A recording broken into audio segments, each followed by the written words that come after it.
पूरे शहर में एक नाम सुनते ही लोगों की रूह कांप उठती थी, मैड डॉग आर्यन। एक ऐसा सनकी इंसान जिसके करीब जाने की हिम्मत कोई नहीं करता था। लेकिन फिर उसकी जिंदगी में एंट्री हुई एक ऐसी लड़की की जो उससे भी ज्यादा खतरनाक, ज्यादा पागल और ज्यादा जिद्दी थी। उसने सिर्फ आर्यन से शादी ही नहीं की, बल्कि उस बेकाबू दरिंदे को अपनी उंगलियों पर नचाना भी शुरू कर दिया। लेकिन सवाल ये था, क्या ये सिर्फ प्यार था या फिर किसी भयानक बदले की शुरुआत? क्या जारा अपनी मां के कातिलों को सजा दिला पाएगी, या फिर आर्यन के अंदर छुपा हुआ जानवर उसकी सारी उम्मीदों को खत्म कर देगा? प्यार, रहस्य और बदले की इस खतरनाक कहानी को आखिर तक जरूर देखिए। कहानी की शुरुआत होती है जारा से, जो पिछले 3 सालों से एक मेंटल हॉस्पिटल में बंद थी। उसी वक्त उसका पिता और सौतेली बहन अनीशा उसे लेने वहां पहुंचते हैं। उसका पिता मुस्कुराते हुए कहता है, चलो जारा, अब घर लौटने का वक्त आ गया है। हमने तुम्हारी शादी आर्यन से तय कर दी है। जारा हैरानी से उन्हें देखती है, क्योंकि वो इस शहर के सबसे अमीर परिवार की बेटी थी। वह कंफ्यूज होकर कहती है, लेकिन मेरी शादी तो हसीब से होने वाली थी ना। तभी अनीशा ताना मारते हुए हंस पड़ती है और कहती है, सिस्टर, तुम पिछले 3 साल से मेंटल असाइलम में बंद हो। अब कौन सी फैमिली अपने बेटे की शादी तुमसे करेगी? वैसे भी अब मेरी और हसीब की एंगेजमेंट हो चुकी है, इसलिए तुम्हारे पास सिर्फ 2 रास्ते हैं, या तो यहीं सड़ती रहो या फिर आर्यन से शादी कर लो। जारा समझ चुकी थी कि उसके पास कोई और रास्ता नहीं है। वह अपने पिता से रिक्वेस्ट करती है कि उसे यहाँ से निकाल लिया जाए और आखिरकार शादी के लिए हाँ बोल देती है। उसका पिता अंदर ही अंदर बहुत खुश था, क्योंकि उसे उम्मीद थी कि इस रिश्ते की वजह से उसे आर्यन के परिवार से बिजनेस में भारी फायदा मिलेगा। लेकिन उसे बिल्कुल अंदाजा नहीं था कि जारा ने यह फैसला सिर्फ उस नरक जैसे हॉस्पिटल से बाहर निकलने के लिए लिया है। अगले ही सीन में जारा और आर्यन की शादी का दिन आ जाता है। दुल्हन के जोड़े में सजी जारा जब आर्यन के आलीशान महल जैसे घर पहुंचती है तो वहां का माहौल अजीब तरह से शांत था। तभी आर्यन के पिता उसे बताते हैं कि आर्यन शादी में शामिल नहीं होगा, क्योंकि वह एक पागल जानवर की तरह है। लेकिन जारा बिना डरे मुस्कुराकर कहती है, डैड, चिंता मत कीजिए, आखिर वो मेरा होने वाला पति है, बस मुझे एक बार उससे मिलने दीजिए। तभी आर्यन के पिता उसके सामने एक लालच भरा ऑफर रखते हैं। वह कहते हैं, अगर तुम हमें इस परिवार का वारिस दे दो तो कंपनी के 20% शेयर तुम्हारे नाम कर दिए जाएंगे। ये सुनते ही जारा की आंखें चमक उठती हैं, क्योंकि वो जानती थीं कि उन शेयरों का मतलब अरबों की दौलत है। हालांकि उसके दिमाग में कुछ और ही चल रहा था। अब पहली बार जारा आर्यन के कमरे की तरफ बढ़ती है। उसने आर्यन के बारे में बहुत कुछ सुन रखा था कि अपनी माँ की मौत के बाद वह पूरी तरह बदल चुका है, किसी से बात नहीं करता, यहाँ तक कि अपने पिता से भी नफरत करता है। जारा थोड़ी डरी हुई थी, लेकिन फिर भी हिम्मत करके कमरे में दाखिल होती है। कमरे के अंदर बैठा आर्यन बेहद हैंडसम था, लेकिन उसकी आंखों में अजीब सा पागलपन साफ दिखाई दे रहा था। जैसे ही उसने जारा को देखा, गुस्से में पास रखा ग्लास उठाकर उसकी तरफ फेंक दिया और चिल्लाया, अगर अपनी जान प्यारी है तो यहाँ से चली जाओ, वरना जिंदा नहीं बचोगी। लेकिन जारा बिना डरे धीरे धीरे उसके पास पहुंचती है और उसकी शर्ट पर फूल लगाते हुए मुस्कुराकर कहती है, आज हमारी शादी है, मैं अपने दूल्हे को छोड़कर कैसे जा सकती हूँ। तभी आर्यन उसका गला पकड़ लेता है और दहाड़ते हुए कहता है, तुम नहीं जानती तुम किससे खेल रही हो। लेकिन जारा पूरी तैयारी के साथ आई थी। उसने अपने पास छुपाकर एक इलेक्ट्रिक शॉक डिवाइस रखा हुआ था। अगले ही पल वह आर्यन को हल्का करंट देती है और आर्यन जमीन पर गिर पड़ता है। वह गुस्से से उसे घूरते हुए कहता है, तुमने बहुत गलत इंसान से पंगा लिया है। लेकिन जारा हंसते हुए जवाब देती है, अब तो हम पति पत्नी बनने वाले हैं, अगर मैं तुम्हें कंट्रोल नहीं करूंगी तो कौन करेगा। फिर वह उसे धमकाते हुए एक दवाई दिखाती है और कहती है, या तो शांति से मेरे साथ शादी करने चलो, नहीं तो ये दवा खिलाकर तुम्हें कठपुतली की तरह घसीट कर ले जाऊंगी। लेकिन आर्यन बेहद जिद्दी था। वह नॉर्मल तरीके से शादी करने के बजाय वो दवा खाने को तैयार हो गया। तभी जारा की नज़र कमरे के एक कोने में रखे बेहद खास फूल पर पड़ती है। वह तुरंत समझ जाती है कि ये फूल आर्यन के लिए बहुत मायने रखता है। जारा मुस्कुराते हुए उसे धमकी देती है, अगर तुम शादी के लिए नहीं माने तो मैं अभी इसी वक्त इस फूल को जला दूंगी। ये सुनते ही आर्यन की आंखों में खून उतर आता है। वह चीखते हुए कहता है, ये मेरी माँ की आखिरी निशानी है, अगर इसे कुछ हुआ तो मैं तुम्हें जिंदा नहीं छोड़ूंगा। लेकिन जारा उसकी आंखों में आंखें डालकर कहती है, तो फिर अच्छे बच्चे की तरह मेरे साथ शादी करने चलो, मैं वादा करती हूँ फूल को कुछ नहीं होगा। आखिरकार पहली बार आर्यन को कोई ऐसा इंसान मिला था जो उससे डरने के बजाय उसे कंट्रोल कर रहा था। मजबूर होकर वो शादी के लिए तैयार हो जाता है। नीचे शादी में मौजूद सारे मेहमान बेसब्री से इंतजार कर रहे थे। अनीशा और हसीब मन ही मन खुश हो रहे थे, क्योंकि उन्हें यकीन था कि जारा की जिंदगी आज से बर्बाद होने वाली है। हसीब को जरा भी अफसोस नहीं था कि उसने जारा को छोड़कर अनीशा से सगाई कर ली, बल्कि दोनों इस बात का इंतजार कर रहे थे कि कब आर्यन सबके सामने तमाशा करेगा। लेकिन तभी मेन एंट्रेंस पर ऐसा नजारा दिखाई देता है जिसे देखकर सब दंग रह जाते हैं। आर्यन और जारा साथ साथ शादी के मंडप की तरफ आ रहे थे। पूरे हॉल में सन्नाटा छा जाता है, क्योंकि किसी ने सपने में भी नहीं सोचा था कि वो खतरनाक मैड डॉग किसी लड़की के साथ इतनी शांति से चलेगा। अनीशा की आंखों में जलन साफ नजर आ रही थी, क्योंकि चाहे आर्यन जैसा भी था, लेकिन आखिर वो इस शहर के सबसे अमीर परिवार का वारिस था। शादी की रस्में शुरू होती हैं और आखिर में जब पंडित दोनों को किस करने के लिए कहता है तो जारा धीरे से आर्यन के कान में फुसफुसाती है, अगर तुमने मुझे किस नहीं किया तो उस फूल का क्या होगा, तुम जानते हो। मजबूर होकर आर्यन सबके सामने जारा को किस करता है और उनकी शादी पूरी हो जाती है। सारे मेहमान खुश थे, लेकिन आर्यन का पिता अब भी सदमे में था, क्योंकि वो जानता था कि आर्यन किसी का छूना तक बर्दाश्त नहीं करता। फिर आज ये चमत्कार कैसे हो गया। लेकिन उसी वक्त अनीशा की नजर आर्यन के चचेरे भाई राहत पर पड़ती है, और असली खेल यहीं से शुरू होता है, क्योंकि राहत कोई साधारण इंसान नहीं था, बल्कि वो खुद इस पूरे साम्राज्य पर कब्जा करना चाहता था। राहत हमेशा आर्यन की खराब मानसिक हालत का फायदा उठाने की कोशिश करता था, और अब अनीशा को भी यही सही मौका लग रहा था। वो तुरंत राहत के पास जाकर उसके कान भरने लगी। वो चालाकी से बोली, देख रही हो ना राहत भाई, आर्यन तो शादी के बाद बिल्कुल नॉर्मल होने लगा है। कल को अगर उसका बच्चा भी हो गया तो चाहे तुम कितनी भी मेहनत कर लो, आखिर में इस पूरी प्रॉपर्टी का मालिक वही बनेगा। फिर वो और ज्यादा आग लगाते हुए बोली, लेकिन अभी भी वक्त है। अगर किसी तरह सबके सामने उसे फिर से पागलों की तरह भड़का दिया जाए तो उसकी इमेज दोबारा बर्बाद हो सकती है। उधर दूसरी तरफ आर्यन जारा को हंसते हुए कह रहा था, अब से मैं तुम्हारी कोई बात नहीं मानने वाला। मेरी माँ की आखिरी निशानी वाला फूल मैंने छुपा दिया है, अब तुम मुझे ब्लैकमेल नहीं कर सकती। लेकिन जारा भी कम चालाक नहीं थी। वह अंदर ही अंदर सोच रही थी कि अगर उसे अपने दुश्मनों से बदला लेना है तो किसी भी हालत में आर्यन को अपने साथ रखना होगा। तभी वहां राहत पहुंचता है और जानबूझकर आर्यन की माँ के बारे में घटिया बातें करना शुरू कर देता है। वो हंसते हुए कहता है, तेरी माँ जैसी औरत का मर जाना ही अच्छा था। अपनी माँ के बारे में ऐसा सुनकर आर्यन की आंखों में खून उतर आता है। वो राहत पर टूट पड़ने ही वाला था कि तभी जारा उसे रोक देती है, लेकिन असल में वो उसे रोक नहीं रही थी, बल्कि और स्मार्ट तरीके से तैयार कर रही थी। वो चुपके से अपनी हेयर पिन से आर्यन के हाथ पर कपड़ा लपेट देती है ताकि मारपीट में उसके हाथ को चोट न लगे। फिर बिल्कुल शांत आवाज में कहती है, अब मार सकते हो। अगले ही पल आर्यन राहत पर टूट पड़ता है और उसे बुरी तरह पीटना शुरू कर देता है। पूरी पार्टी में अफरा तफरी मच जाती है। हर कोई यही सोचने लगता है कि आर्यन फिर से पागल हो गया है। तभी आर्यन के पिता वहां पहुंचते हैं। राहत तुरंत मासूम बनने का नाटक करते हुए कहता है, देखिए अंकल, ये फिर से अपना असली रंग दिखाने लगा। शुरुआत में आर्यन के पिता भी उसी पर गुस्सा होने वाले थे, लेकिन तभी जारा आगे आती है। उसने राहत की सारी बातें पहले ही रिकॉर्ड कर ली थी।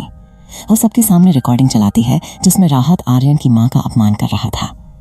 रिकॉर्डिंग सुनते ही आर्यन के पिता का चेहरा गुस्से से लाल हो जाता है। राहत तुरंत डरकर सफाई देने लगता है, मैंने ज्यादा शराब पी ली थी, गलती से मुंह से निकल गया। लेकिन जारा वहीं सबके सामने उसे जोरदार थप्पड़ मार देती है। फिर मासूम बनकर कहती है, सोचिए डैड, अगर ये फैमिली पार्टी में ऐसा तमाशा कर सकता है तो बिजनेस मीटिंग्स में क्या करेगा। हम तो फैमिली हैं इसलिए माफ कर देंगे, लेकिन ये कंपनी का जनरल मैनेजर है। अगर इसने किसी बिजनेस पार्टनर के साथ ऐसा बिहेव किया तो कंपनी की इज्जत का क्या होगा।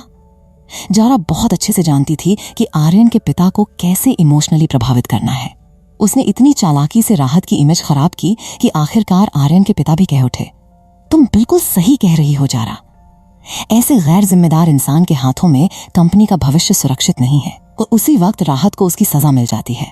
उसके सारे लग्जरी एक्सेस और बॉडीगार्ड्स छीन लिए जाते हैं। इतना ही नहीं, उसे जनरल मैनेजर की पोस्ट से तुरंत सस्पेंड भी कर दिया जाता है। अब फिलहाल उसका कंपनी में घुसना तक बंद हो चुका था। ये सब देखकर आर्यन मन ही मन मुस्कुरा रहा था। वो सोच रहा था कि जारा ने एक ही दिन में इस चालाक राहत की हालत खराब कर दी। लेकिन दूसरी तरफ अनीशा के चेहरे की हवाइयां उड़ चुकी थीं। उसे डर लगने लगा था कि अगर जारा ने सच में आर्यन का दिल जीत लिया तो वह इस पूरे साम्राज्य की सबसे ताकतवर औरत बन जाएगी। वहीं हसीब भी जारा को देखकर हैरान था। वो सोच रहा था कि 3 साल मेंटल असाइलम में रहने के बावजूद वो इतनी खूबसूरत और स्टाइलिश कैसे लग रही है। इसके बाद कहानी पहुंचती है आर्यन और जारा की वेडिंग नाइट पर। कमरे में आते ही आर्यन साफ शब्दों में कह देता है, बेहतर होगा तुम यहाँ से चली जाओ, मुझे तुम में कोई दिलचस्पी नहीं है, हम कल ही तलाक ले लेंगे।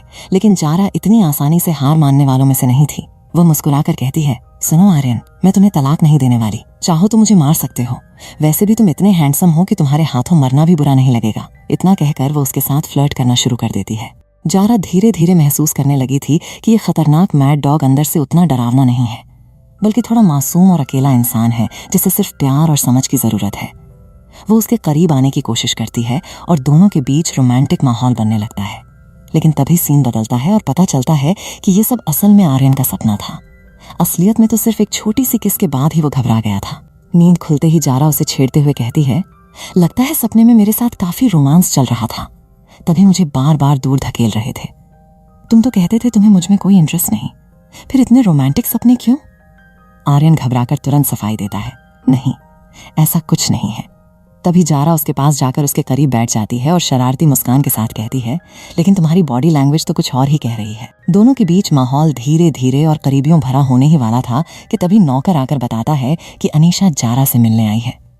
जारा तुरंत समझ जाती है कि वो जानबूझकर उन्हें परेशान करने आई है। वो आर्यन से कहती है, मैं नीचे तुम्हारा इंतजार कर रही हूँ, फ्रेश होकर ब्रेकफास्ट टेबल पर आ जाना, प्लीज मुझे निराश मत करना। आर्यन चिढ़कर कहता है, क्या मैं उसका पालतू हूँ, जो वो बोलेगी वही करूंगा? लेकिन मजेदार बात यह थी कि जारा ने उसे इतने अच्छे से अपने असर में ले लिया था कि मुंह से न बोलने के बावजूद वो चुपचाप तैयार होकर नीचे आने लगता है। नीचे ड्राइंग रूम में अनीशा इंतजार कर रही थी। उसे लग रहा था कि शायद आर्यन ने जारा की हालत खराब कर दी होगी और इसलिए वो नीचे नहीं आ पा रही। लेकिन जैसे ही जारा सीढ़ियों से नीचे उतरती है, वो बिल्कुल फ्रेश और आत्मविश्वास से भरी दिखाई देती है। घर के नौकर तक उसे पूरी इज्जत दे रहे थे। अनीशा मौका मिलते ही ताना मारती है, क्या बात है जारा, शादी के अगले ही दिन अकेले नाश्ता कर रही हो, सब ठीक तो है? तभी वहां आर्यन की एंट्री होती है। अनीशा दोनों के बीच लड़ाई करवाने के लिए पूरी कोशिश कर रही थी, लेकिन जारा जानबूझकर आर्यन के बेहद करीब होकर ऐसे बिहेव कर रही थी जैसे दोनों एकदम परफेक्ट कपल हों। वह इशारों में आर्यन को समझाती है कि उसे भी उसका साथ देना होगा। जब आर्यन मना करने की कोशिश करता है तो जारा धीरे से धमकी देती है, अगर अभी तुमने मेरा साथ नहीं दिया तो सबके सामने तुम्हारी बहुत बेइज्जती होगी, क्योंकि मैंने तुम्हारे दूध में लव पोशन मिला दिया है।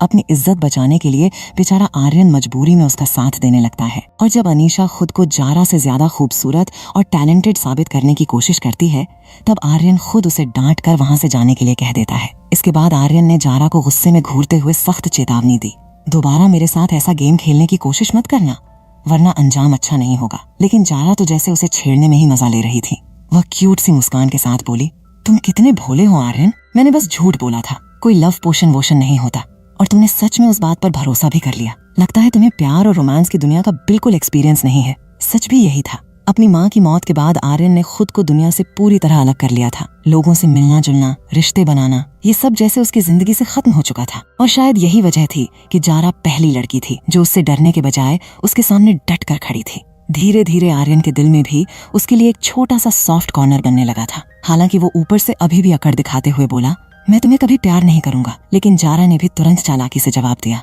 मैं भी तुमसे प्यार की उम्मीद नहीं करती, बस सबके सामने मुझे सम्मान देना, बदले में मैं तुम्हारी मदद करूंगी। मैं जानती हूँ तुम राहत से नफरत करते हो और उसे रास्ते से हटाने का पूरा प्लान मेरे पास है।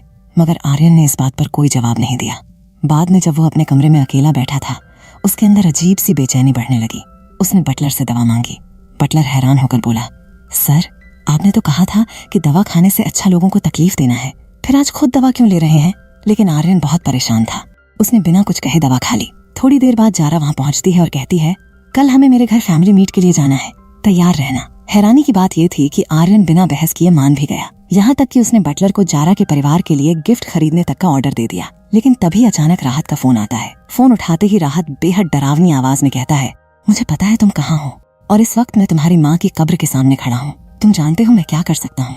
ये सुनते ही आर्यन का चेहरा बदल जाता है। वह खुद पर कंट्रोल नहीं कर पाता और बिना किसी को बताए घर से निकल जाता है। अगली सुबह जारा जब उसका इंतजार कर रही होती है, तब उसे पता चलता है कि आर्यन पूरी रात घर नहीं लौटा। जारा सोचती है, ठीक है, अगर वो नहीं आना चाहता तो मैं अकेली ही जाऊंगी।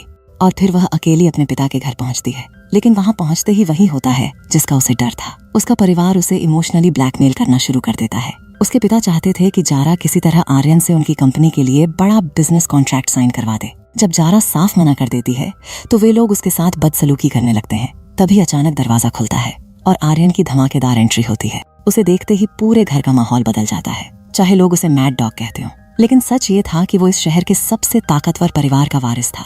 उसकी मौजूदगी ही इतनी भारी थी कि किसी की हिम्मत नहीं हुई एक शब्द बोलने की। उधर हसीब ये देखकर हैरान था कि आर्यन और जारा की बॉन्डिंग सच में काफी मजबूत लग रही थी। इसके बाद जारा अपने पुराने कमरे में जाती है और वहाँ अपनी माँ की आखिरी निशानी, एक बेहद कीमती नेकलेस पहन लेती है। वो नेकलेस उसके लिए सिर्फ एक ज्वेलरी नहीं बल्कि उसकी माँ की याद थी। लेकिन जैसे ही अनीशा की नजर उस नेकलेस पर पड़ती है, उसकी आंखें लालच से चमक उठती हैं। वो तुरंत समझ जाती है कि उसकी कीमत करोड़ों में होगी और मन ही मन सोचती है, ये नेकलेस मुझे किसी भी हालत में चाहिए। तभी कमरे से बाहर निकलते वक्त हसीब जारा का रास्ता रोक लेता है। वह उसे इमोशनली कमजोर करने की कोशिश करते हुए कहता है, क्या तुम्हें पता है मैंने अनीशा से शादी क्यों की? क्योंकि जब मैं पहाड़ से गिर गया था तब 7 दिन तक उसी ने मेरी देखभाल की थी। लेकिन उसे ये नहीं पता था कि पास में खड़ा आर्यन उनकी सारी बातें सुन रहा है। जारा गुस्से में हसीब को घूरते हुए कहती है, तुमसे बड़ा बेवकूफ मैंने जिंदगी में नहीं देखा।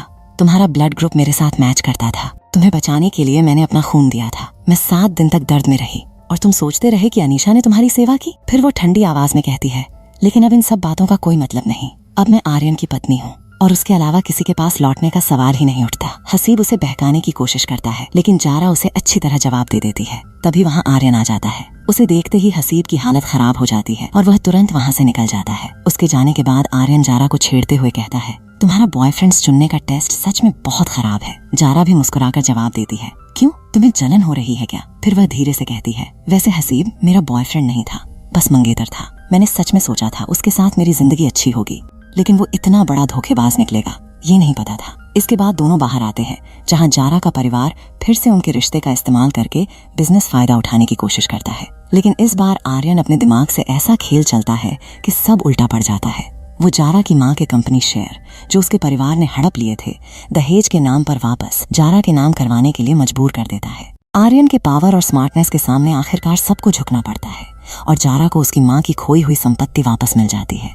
घर लौटते वक्त कार में जारा मजाक करते हुए कहती है, वाह, आज तो तुमने मेरी बहुत बड़ी मदद कर दी। लेकिन सच बताओ, कल रात थे कहाँ? मुझे लगा था तुम आओगे ही नहीं। लेकिन आर्यन बस चुपचाप शर्माते हुए खिड़की के बाहर देखने लगता है। घर पहुंचने के बाद भी जारा की जिज्ञासा खत्म नहीं होती। जब वो बटलर से पूछती है तब उसे सच्चाई पता चलती है। बटलर बताता है कि आर्यन अपनी माँ की कब्र पर गया था जहाँ राहत ने उसकी माँ का अपमान किया और दोनों के बीच लड़ाई हो गई। लेकिन उसी दौरान आर्यन को याद आया कि उसे आज जारा के परिवार से मिलने जाना है, इसलिए उसने खुद को संभाला और सीधे वहां पहुंच गया। उसी वक्त आर्यन के पिता का फोन आता है। जारा बहुत समझदारी से अपने ससुर को समझाने लगती है। वह कहती है, डैड, राहत पर भरोसा करना ठीक नहीं है। आर्यन आपका अपना बेटा है और इस कंपनी पर पहला हक उसी का है। बस उसे एक मौका देकर देखिए। जारा इतनी खूबसूरती से बात करती है कि आखिरकार उसके ससुर मान जाते हैं और कहते हैं, अगर तुम आर्यन को कंपनी संभालने के लिए तैयार कर सको तो मेरा पूरा सपोर्ट तुम्हारे साथ है। अब जारा के सामने सबसे मुश्किल काम था आर्यन को ऑफिस जाने के लिए मनाना।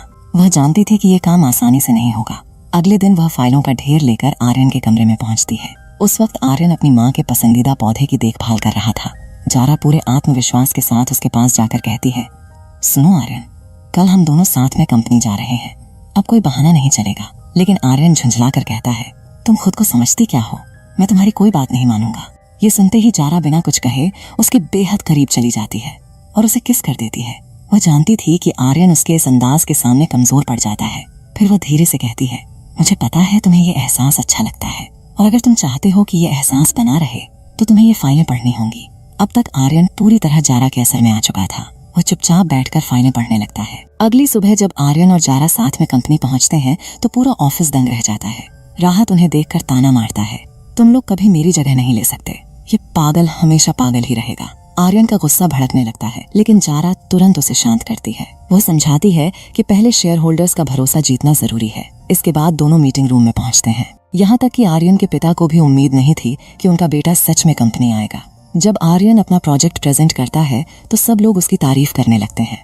लेकिन राहत पहले से ही उसे फेल करने का प्लान बना चुका था। उसे पता था कि तेज धूप और धुएं की गंध आर्यन को ट्रिगर करती है और उसकी एंजाइटी बढ़ा देती है। इसलिए उसने मीटिंग रूम में जानबूझकर धूप जलवाई थी। धीरे धीरे आर्यन बेचैन होने लगता है। उसके हाथ कांपने लगते हैं और वह फिर से अजीब व्यवहार करने लगता है। जारा तुरंत समझ जाती है कि कुछ गड़बड़ है। वह बड़ी समझदारी से सबके सामने कहती है, आर्यन की तबीयत थोड़ी ठीक नहीं लग रही, इसलिए हम 10 मिनट का ब्रेक लेते हैं। अब जारा किसी तरह आर्यन को दूसरे कमरे में ले जाकर शांत करने की कोशिश करने लगी। लेकिन आर्यन की हालत लगातार बिगड़ती जा रही थी। उसने तुरंत घर पर फोन किया ताकि उसकी दवा मंगवाई जा सके। तभी बटलर ने बताया कि आर्यन दवा तो पहले ही ले चुका है, लेकिन उसे धुएं से बहुत ज्यादा परेशानी होती है।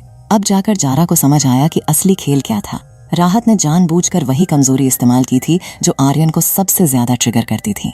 जारा धीरे से आर्यन के करीब जाती है, उसका चेहरा पकड़ती है और उसे किस करके शांत करने की कोशिश करती है। फिर बेहद नरम आवाज में कहती है, ट्रस्ट मी आर्यन, आज की ये मीटिंग तुम्हारी जिंदगी के लिए बहुत जरूरी है। बस थोड़ी देर खुद को संभाल लो, बाकी सब मैं देख लूंगी। मैं तुम्हारे साथ हूँ, तुम्हारी मॉम के लिए, तुम्हारे डैड के लिए। तुम्हें ये लड़ाई जीतनी होगी। अब तक आर्यन को जारा पर एक अलग ही स्तर का भरोसा होने लगा था। उसकी आवाज सुनते ही उसका गुस्सा धीरे धीरे शांत हो जाता है। वो गहरी सांस लेकर खुद को संभालता है और फिर पूरे कॉन्फिडेंस के साथ दोबारा मीटिंग रूम में लौटता है। सच कहें तो वहाँ बैठे शेयर होल्डर्स को उससे कोई उम्मीद ही नहीं थी। सबको लगता था कि वो बस एक बिगड़ा हुआ अमीर लड़का है। लेकिन जैसे ही आर्यन ने अपना प्रोजेक्ट प्रेजेंट करना शुरू किया, पूरा कमरा सन्न रह गया। उसकी प्लानिंग, विजन और बिजनेस समझ इतनी शानदार थी कि हर कोई हैरानी से उसे देखने लगा। यहाँ तक कि उसके पिता भी पहली बार अपने बेटे पर गर्व महसूस कर रहे थे। मीटिंग खत्म होते होते शेयर होल्डर्स खुद उसे कंपनी ज्वाइन करने के लिए प्रोत्साहित करने लगे। दूसरी तरफ बाहर जारा और राहत के बीच जबरदस्त बहस चल रही थी। राहत बेहद बेशर्मी से मान लेता है कि धूप वही जलवा कर आया था। वो हंसते हुए कहता है, अगर एक धूप बत्ती की खुशबू से आर्यन पागल हो जाता है तो इसमें मेरी क्या गलती।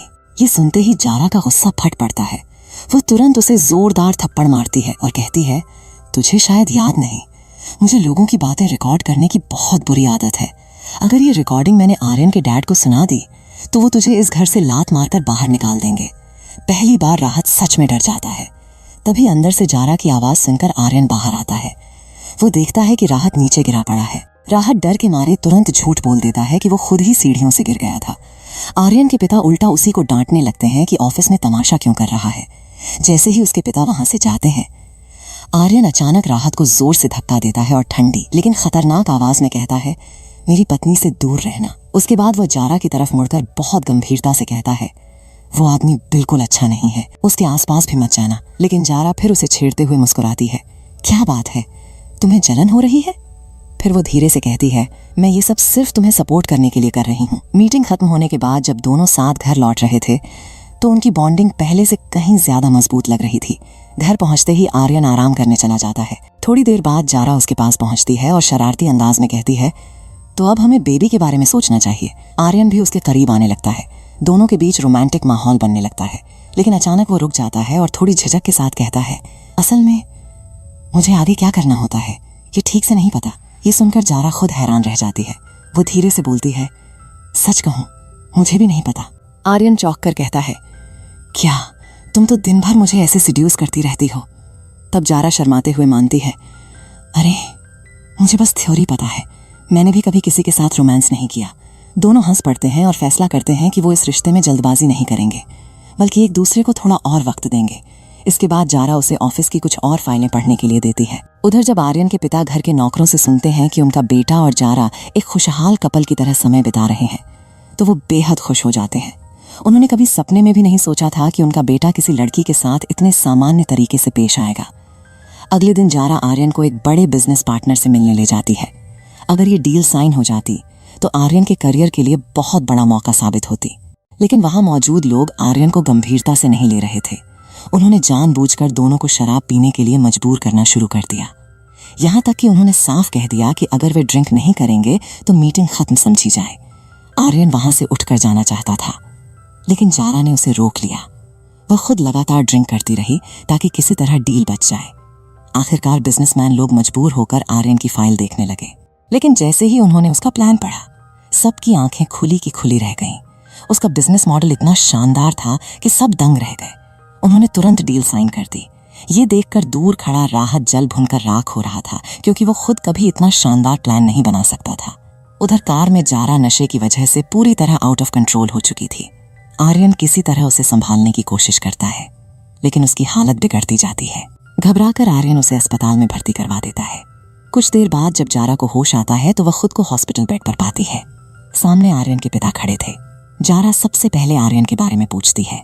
तब उसके ससुर बताते हैं, असल में आर्यन को लगा कि तुम्हें ब्लड की जरूरत पड़ेगी, और क्योंकि तुम दोनों का ब्लड ग्रुप एक जैसा है, वो पागलों की तरह अपना खून देने चला गया।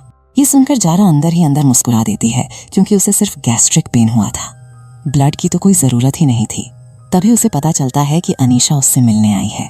जारा बहाना बनाकर अपने ससुर को आराम करने भेज देती है। जैसे ही अनीशा कमरे में आती है, उसका असली चेहरा सामने आ जाता है। वो जारा को घूरते हुए कहती है, सुन, असल में आर्यन मेरा होना चाहिए था।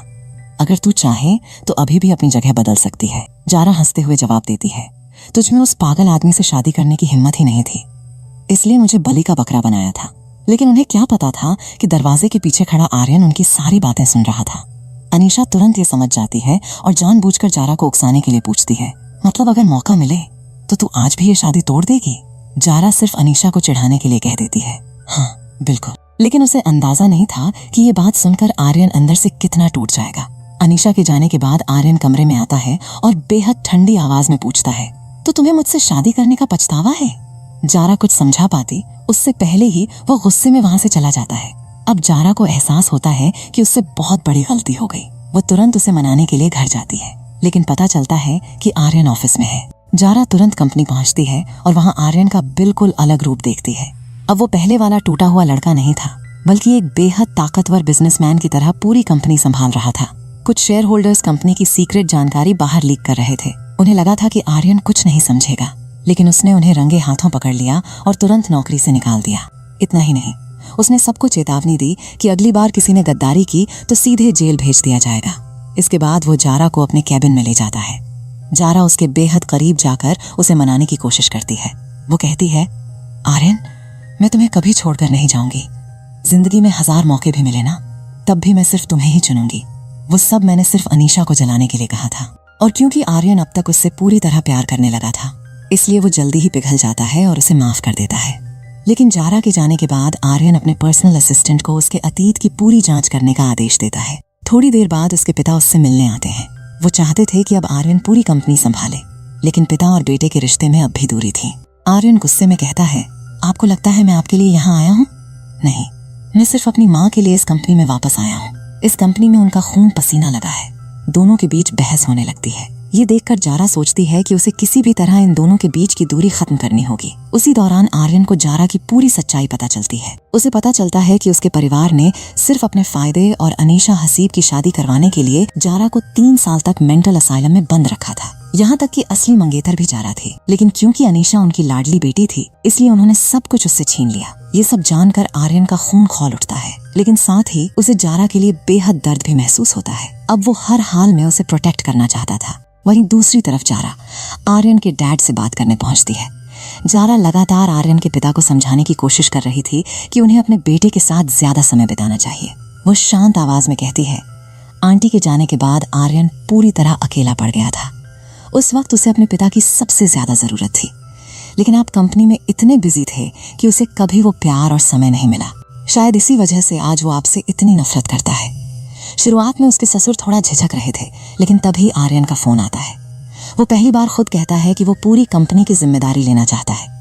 ये सुनकर उसके पिता समझ जाते हैं कि जारा में सच में कुछ खास है, क्योंकि जो लड़का सालों से टूट चुका था वही अब धीरे धीरे संभलने लगा था।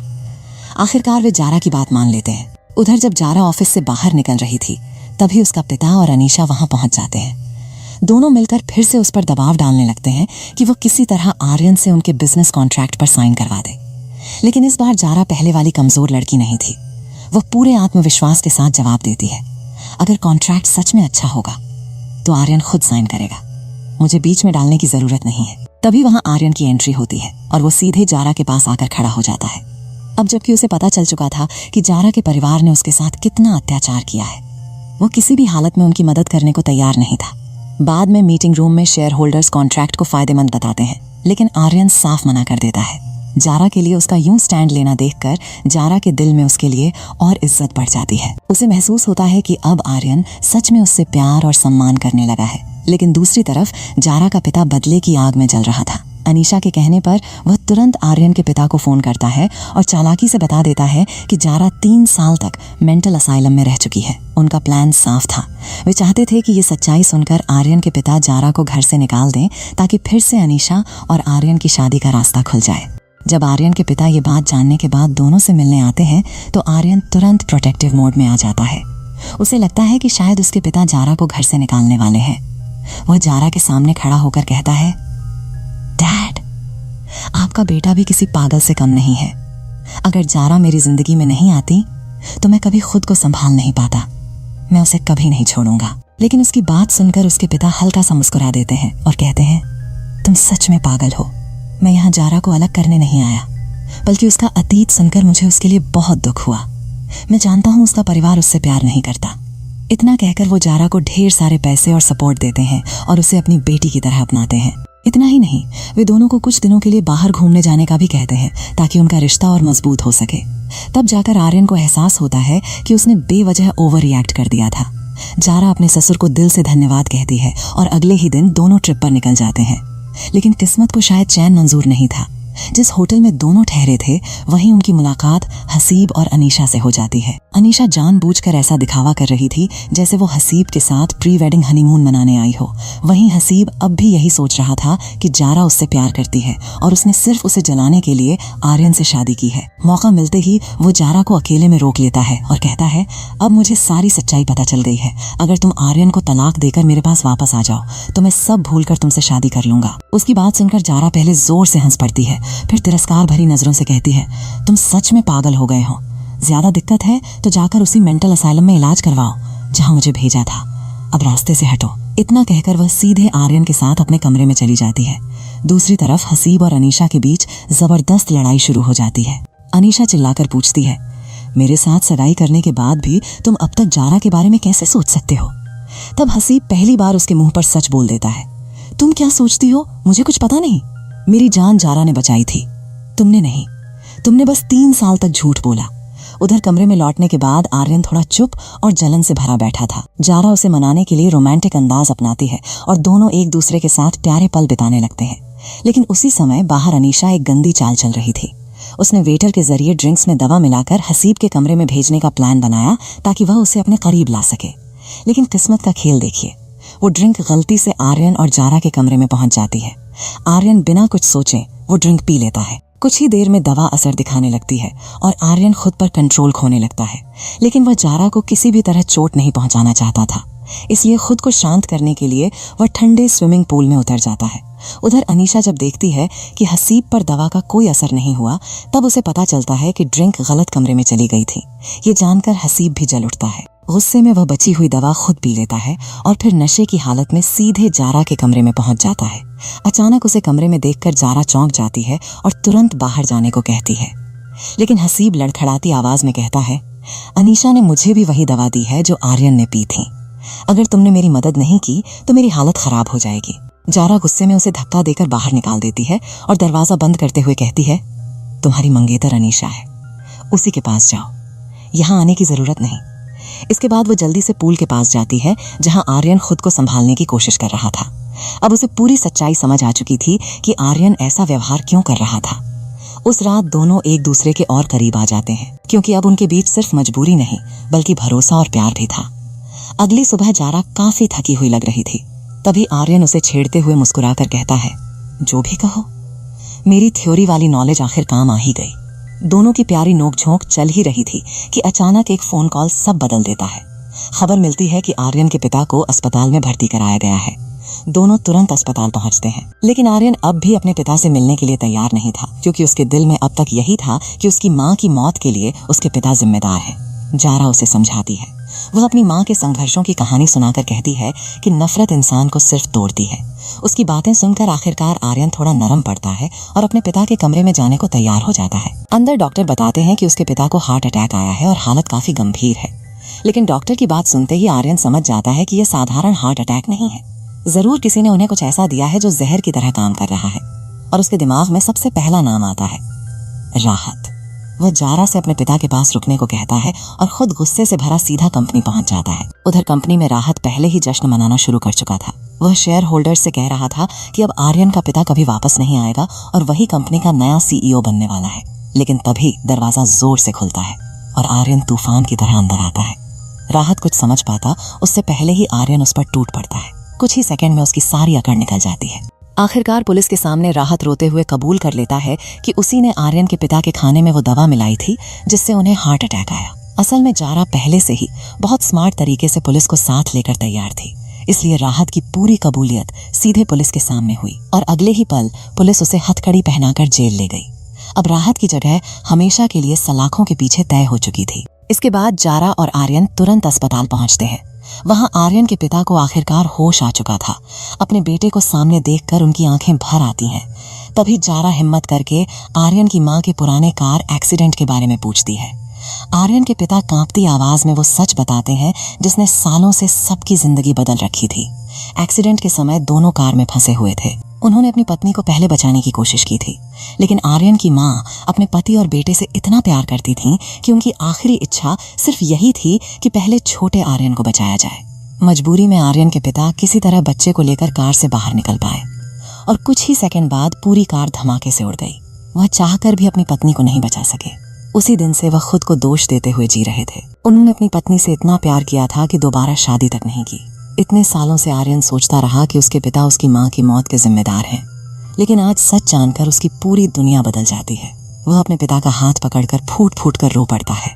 तभी एक और सच्चाई सामने आती है। आर्यन के पिता पहले से जानते थे कि राहत ने उन्हें दवा देकर नुकसान पहुंचाने की कोशिश की थी, लेकिन परिवार की इज्जत बचाने के लिए वह चुप थे। जब जारा बताती है कि राहत को पुलिस पहले ही गिरफ्तार कर चुकी है, तब पूरे परिवार को राहत की सांस मिलती है। लेकिन कहानी अभी खत्म नहीं हुई थी। अब बारी थी अनीशा और उसके परिवार को सजा मिलने की। वे लोग जारा को हमेशा के लिए रास्ते से हटाने की खतरनाक साजिश रचते हैं। अनीशा को लगता था कि जैसे उसने हसीब को अपने जाल में फंसाया था, वैसे ही वह आर्यन को भी अपने रूप और चालाकी से बहका लेगी। जब अनीशा आर्यन के घर पहुंचती है, तब जारा पहले ही उसकी मंशा समझ जाती है। वह आर्यन से कहती है, जरा इसके साथ एक्टिंग करो, देखते हैं ये कितना नीचे गिर सकती है। आर्यन जैसे ही अनीशा से बात करने जाता है, अनीशा उसे इम्प्रेस करने की कोशिश करती है, लेकिन जब उसे एहसास होता है कि आर्यन पर उसकी कोई चाल काम नहीं कर रही, तब वह अपना सबसे खतरनाक हथियार निकालती है। वह चुपके से आर्यन को वही भयानक ड्रग इंजेक्ट कर देती है जो उसे फिर से हिंसक और पागल बना सकता था। कुछ ही देर में दवा असर दिखाने लगती है और आर्यन अपना होश खोने लगता है। आवाज सुनते ही जारा दौड़कर वहां पहुंचती है और गुस्से में चिल्लाती है, तूने उसे क्या दिया है? अनीशा शैतानी मुस्कान के साथ जवाब देती है, वही दवा जिससे तुम्हारा पति फिर से पागल बन जाएगा। इतना कहकर वो बाहर से दरवाजा लॉक कर देती है। उसका प्लान बेहद खतरनाक था। वह चाहती थी कि दवा के असर में आर्यन अपना कंट्रोल खो दे और जारा को नुकसान पहुंचा दे। इससे जारा भी खत्म हो जाती और आर्यन हत्या के आरोप में जेल चला जाता। एक चाल में दोनों की जिंदगी तबाह। अब कमरे के अंदर सिर्फ जारा और बेकाबू होता आर्यन थे, जहां कुछ भी हो सकता था। लेकिन यहाँ आर्यन अपनी इंसानियत और प्यार की सबसे बड़ी मिसाल देता है। खुद पर कंट्रोल बनाए रखने के लिए वो अपने ही हाथ पर गहरी चोट कर लेता है ताकि दर्द उसे होश में रख सके और वो जारा को नुकसान न पहुंचाए। जारा डर से कांप रही थी, लेकिन उसी हालत में भी आर्यन उसे बचाने की कोशिश करता रहा। जब अनीशा दरवाजा खोलकर देखने आती है कि जारा खत्म हुई या नहीं, तभी आर्यन अचानक शेर की तरह उस पर टूट पड़ता है। इसके बाद आर्यन और जारा सीधे अनीशा के घर पहुंचते हैं। वहां पहुंचते ही जारा का पिता उनके पैरों में गिरकर रोने लगता है और अनीशा को जेल न भेजने की भीख मांगता है। लेकिन उसी वक्त आर्यन का वो खतरनाक मैड डॉग वाला रूप सामने आता है, जिसे देखकर जारा के पिता डर से कांप उठते हैं। दबाव में आकर वो ऐसा सच उगल देता है जिसकी कल्पना जारा ने सपने में भी नहीं की थी। वह कबूल करता है कि उसने सिर्फ पैसों के लालच में जारा की मां से शादी की थी, और सबसे बड़ा झटका ये था कि जारा उसकी असली बेटी थी ही नहीं। उसकी मां पहले से किसी और के बच्चे की मां बनने वाली थी। इतना ही नहीं, अनीशा की मां के साथ मिलकर उसी आदमी ने जारा की मां की हत्या की साजिश रची थी ताकि सारी संपत्ति पर उनका कब्जा हो सके। ये सच सुनकर जारा पूरी तरह टूट जाती है, लेकिन इस बार वह कमजोर नहीं पड़ती, क्योंकि वह पहले ही पुलिस को साथ लेकर आई थी। पुलिस के सामने सारी सच्चाई कबूल होते ही अनीशा, उसका पिता और उसकी मां, तीनों को हथकड़ी लगाकर जेल ले जाया जाता है। आखिरकार हर अंधेरा खत्म हो जाता है। जारा अपनी मां के कातिलों को सजा दिला चुकी थी और आर्यन को आखिरकार अपनी सच्ची मोहब्बत मिल चुकी थी। अब उनकी जिंदगी में दर्द नहीं, सिर्फ सुकून और प्यार बचा था। तो दोस्तों, अगर आपको आर्यन और जारा की ये कहानी पसंद आई हो तो वीडियो को लाइक करें, चैनल को सब्सक्राइब करें और बेल आइकॉन जरूर दबाएं। मिलते हैं अगली शानदार स्टोरी के साथ। तब तक के लिए बाय बाय।